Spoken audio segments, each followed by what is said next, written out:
किताबों से चुरा के लाऊं कायदे हिसाबों से चुरा के। सन्चो हेर्नुहुन्छ आजको भ्लगमा सबैलाई छोटो मिठो कुराकानी।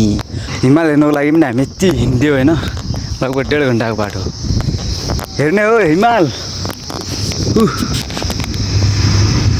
हिमाल बवाल छ, राम्रो छ होइन। यो खाएपछि हेर्नु चाहिँ बस्छौँ दाइ र म यहाँ छौँ। अब त्यो रुममा खालि त्यति बस्नुभन्दा डाँडा काँडा हेरिदियो भने होइन, टक्कै यसो डाँडा काँडा हेरेर चाहिँ हामीले अनि यसो भिडियो पनि यो हिमालको पनि हालिरहेको हुन्छौँ। अब यसो अब हाम्रो गाउँतिर त अब हिमाल धेरै पर्छ नि त, अनि यतातिर अब हिमाल हेर्ने मन लागिहाल्छ नि त। सिजन अनुसार आफूलाई पनि लागिहाल्छ, केही न केही अनुभव गर्नुपर्छ नि त हिमाल देख्यो भने। त्यस्तो हो। त्यो माथि गएपछि त तलको देखिन्छ होला होइन, उता त्यो टुनासम्म त हामी जाने हो अब एकछिनमा। अहिले चाहिँ हामी यो तलको बाटो आएको होइन।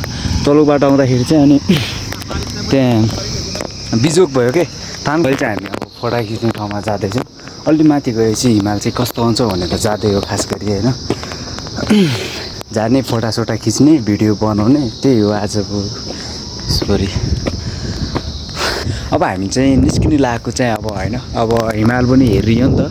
हिमाल हेरिसकेपछि चाहिँ अब हामीले चाहिँ अब धेरै हिँड्नु पर्दैन नि त, गाडी चढेर रुम जाने। त्यही भएर अब हामी चाहिँ निस्किनु लागेको। अब निस्किसकेपछि चाहिँ अब टक्क गर्नु पऱ्यो नि त होइन। त्यसैले के